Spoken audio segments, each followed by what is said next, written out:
हाथ से ट्रीटमेंट होता है। और आज आपको मैं मुख्य जो है कोरोना जो अभी आ रहा है उससे बचने का बहुत महत्वपूर्ण उपाय बता रहा हूँ, इसको जरूर ध्यान से सुने। कोरोना जो होता है वो ऑक्सीजन की कमी जब शरीर में हो जाती है उसके कारण होता है। तो अपन अभी से अपना इम्यूनिटी पावर कैसे बढ़ाएं, उससे लड़ने के लिए जो आप कोरोना के समय vitamin C, iron, zinc, vitamin D ये सब की गोली लेते हैं, तो आप लोगों से निवेदन है कि अपना ब्लड टेस्ट जो पैकेज वाला होता है वो जरूर से जरूर कराएं अभी। और जो चीज़ की उसमें कमी आ रही है वो कोई डॉक्टर से मिलके, कोई डाइटिशियन से मिलके, विटामिन डी और B12 जो है वेजिटेरियन लोग को हमेशा कम रहता है, तो आप साल में ये ब्लड टेस्ट जरूर कराते रहें कोई ना कोई कंपनी के पैकेज द्वारा। और विटामिन डी और B12 की गोली लें। और कोरोना जो मुख्य जो होता है वो ऑक्सीजन की कमी से होता है, तो ऑक्सीजन के लिए आयरन बहुत जरूरी होता है। आयरन जो है ऑक्सीजन को बाइंड करता है। आप हमेशा ध्यान रखें, जो अपने राजस्थान में पुराने लोग लोहे की कढ़ाई में खाते थे, उस ट्रेडिशन को कभी कभी आप घर में लोहे की कढ़ाई में खाकर ऑक्सीजन बढ़ाने के लिए, आयरन अपने शरीर में लोहे की कढ़ाई में बहुत जल्दी जाता है। और आयरन रिच फूड आप गूगल में सर्च करके वो अपने घर परिवार में अभी से चालू कर दें। और आयरन को भी जो बाइंड करता है वो है विटामिन सी। विटामिन सी आंवला, शिमला मिर्ची और जाम में सबसे ज्यादा रहता है, इसीलिए आंवला, शिमला मिर्ची का और जाम का प्रयोग करना चालू कर दें। और आंवले का एक बहुत अच्छा प्रयोग जो आज तक दुनिया में किसी ने नहीं बताया वो मैं आपको बता रहा हूँ कि आंवले को पीस के उसका पाउडर बना ले, अभी सीजन है। और उस पाउडर को आप अपने मसाले की जो चम्मच है उसमें कांच के बर्तन में रखें और थोड़ा थोड़ा सब्जी वगैरह में डाल के पूरे घर पावर की इम्यूनिटी बढ़ाएं, क्योंकि ऑक्सीजन को होल्ड करता है आयरन और आयरन को होल्ड करता है विटामिन सी। इस तरीके से जब आपका ऑक्सीजन लेवल बॉडी के अंदर बढ़ा रहेगा और जब आप ब्लड टेस्ट कराएंगे उसमें हीमोग्लोबिन, रेड ब्लड सेल्स जो भी आते हैं, अगर आपको उसकी जानकारी नहीं है तो मैं आपको नेट में बहुत अच्छा सर्च करने का तरीका बता रहा हूँ कि आपके घर परिवार में अगर कोई हॉस्पिटल में एडमिट है या कोई बीमार है तो उसको कैसे बीमारी से बचा करके डॉक्टर को हेल्प करके फूड के द्वारा उसको आप कैसे जल्दी से जल्दी ठीक कर सकते हैं। क्योंकि एक अमेरिकन विटामिन थेरेपी होती है, every disease is caused by deficiency of some vitamin, mineral, calcium. मतलब कोई ना कोई विटामिन, कैल्शियम की कमी से कोई रोग होता है, तो आप गूगल या नेट में सर्च करें कि वो बीमारी किस विटामिन की कमी से होती है। आप हिंदी में लिखेंगे तो हिंदी में भी आएगा। और उस विटामिन का रिच फूड सर्च करिए और उस फूड को आप अपने पेशेंट को खिलाइए। और वहाँ जो हॉस्पिटल में डाइटिशियन है उससे जरूर मिलना चाहिए, वो आपको बताएंगे क्या खाना है क्या नहीं खाना है। मेरा मुख्य उद्देश्य है कि क्या नहीं करना वो बहुत ज़्यादा जरूरी है। और आप इस तरीके से आप अपने परिवार को अभी बचा सकते हैं। और हाथ दबा के इस तरीके से किसी को नहीं सोना चाहिए, कान के नीचे, सर के ऊपर, इससे यहाँ पर नर्व कंप्रेशन होता है और बहुत सारी रीढ़ की हड्डी से संबंधित बीमारियाँ होती है। और जो पानी पीने का आपका तरीका है वो अगर घूट करके धीरे धीरे नहीं पी सकते तो मुंह में पानी भर लें और अंदर जब करें तो घूट करके अंदर करें 5-7 घूट में। ये तरीका आपको पूरे वर्ल्ड में किसी ने नहीं बताया होगा, आंवला पाउडर का, पानी पीने का, सोने का। और हमेशा बाईं तरफ सोना चाहिए क्योंकि अपना स्टमक बाईं तरफ रहता है, हार्ट का फ्लो बाईं तरफ रहता है। ऐसे बहुत सारे लॉजिक है। सूर्य और चंद्र स्वर जो चलता है बाईं करवट और सीधा सोना चाहिए। जो गलत करवट से या उल्टा सोते हैं उनको कई रोग उत्पन्न हो जाते हैं। और खाने पीने और सोने के तरीके में बदलाव लाके आप अपने परिवार को लाइफ स्टाइल से और हमेशा पोस्चर पे ध्यान देना चाहिए।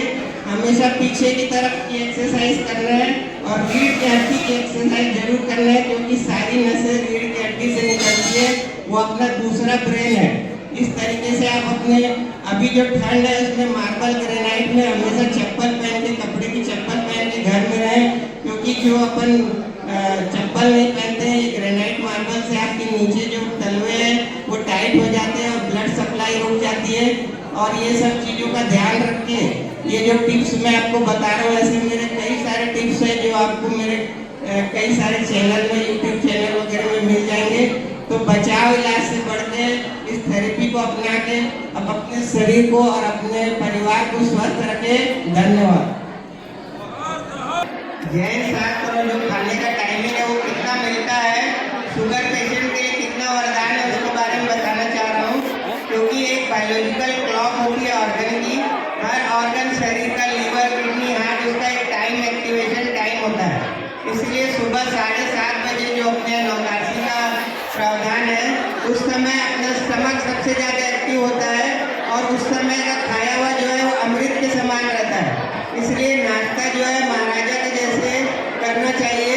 और उस समय जो आप खाते हैं, क्योंकि उस समय एसिड निकला रहता है शरीर में। और एक मंजन जो आप लोग करते हैं, उसको कोई भी कंपनी का मंजन हो, उसको थोड़ी देर 5 मिनट मुंह में जरूर रखना चाहिए। क्योंकि हर कंपनी के मंजन में बैक्टीरिया मारने के लिए कुछ ना कुछ मीट या कुछ सामान रहता है। तो अगर आप उसको 5 मिनट मुंह में रखेंगे तभी आपके दांतों को सेफ्टी मिलेगी। आप जल्दी जल्दी कुल्ला कर लेंगे, कितना भी ऊंचा मंजन हो, उसका रिजल्ट नहीं आएगा। और जो जैन शास्त्र के हिसाब से खाने का नियम है, सुबह 7:30 बजे नौकाशी में आपको सबसे ज़्यादा खाना है।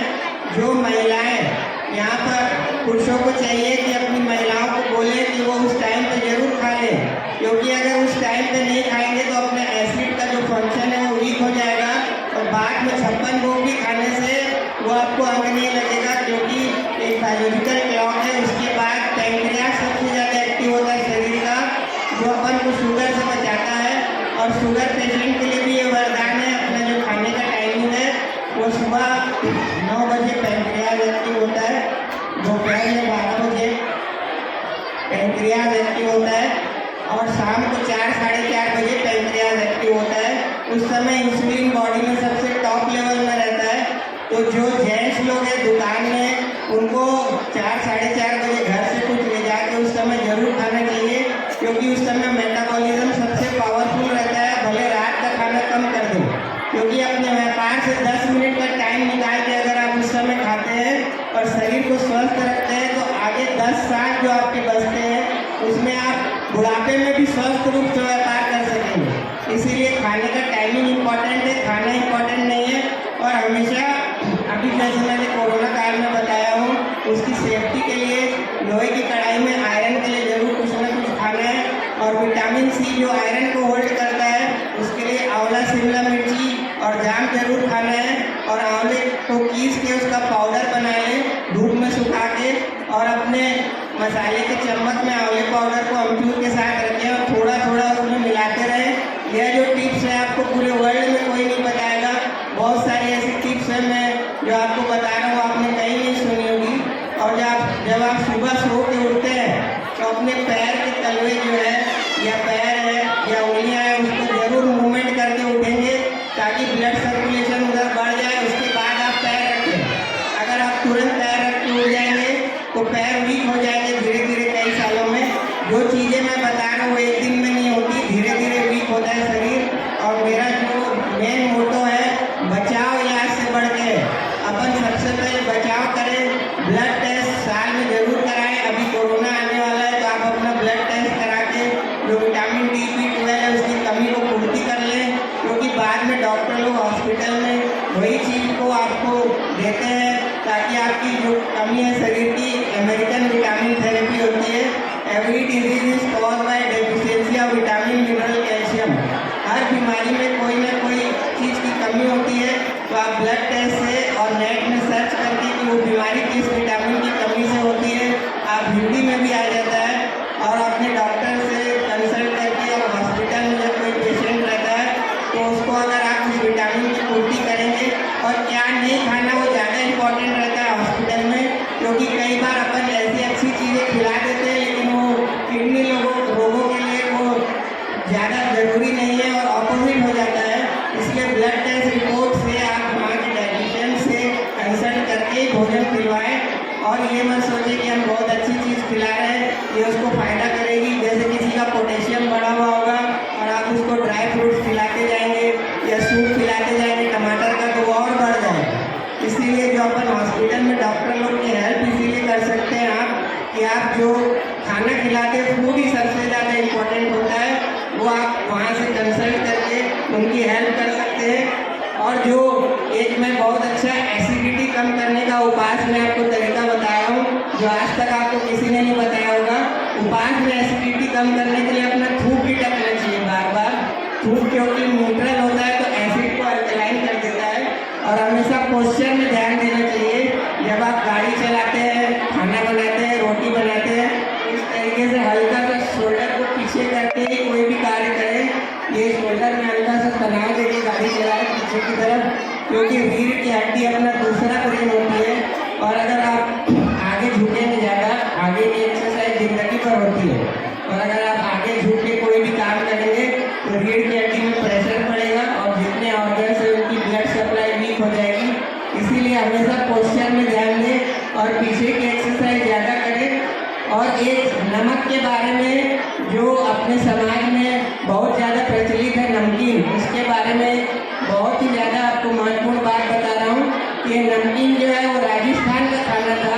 अपने पूर्वज जो है वहाँ पर जो सोडियम लॉस होता था, बहुत ज़्यादा गर्मी रहती थी, पसीना निकलता था, इसीलिए उसको नमकीन को वहाँ पर यूज़ करते थे। उसी नमकीन को आप अपने यहाँ यूज़ कर रहे हैं तो ये दुनिया का सबसे डेंजर फूड है, क्योंकि उसका केमिकल रिएक्शन कैसे होता है मैं कोई भी चीज़ बताऊँगा तो उसका साइंटिफिक रीज़न रहेगा, बायोलॉजिकल रीज़न रहेगा। आप अगर ज़्यादा नमक यूज़ करते हैं तो उसका जो सोडियम क्लोराइड थेरेपी मैं ये करता हूँ नाक में सरसों तेल डाल के, और नाभि सेटिंग कैसे करना, अपने आप को अलाइनमेंट कैसे करना, तो मैं उसको जो है फ्री में ट्रीटमेंट सिखाता हूँ।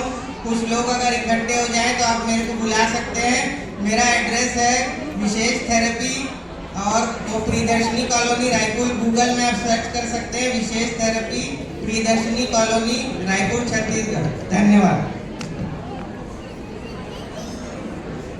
बहुत बहुत धन्यवाद। राजा जी से संपर्क करने के लिए आप अवश्य जाएं। और अब हम स्वधर्मियों की सेवा में भी राजा जी हमेशा अग्रसर रहते हैं।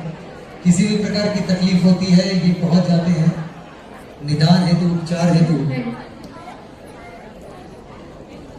और चलिए इस सम्मान के बाद हम सोचते भी नहीं है वहाँ जाना। जिन बच्चों को सुबह सुबह उठाना पड़ता था भारी, वो सब भी जल्दी उठकर पढ़ते हैं ध्यान, योगा और कसरत के साथ।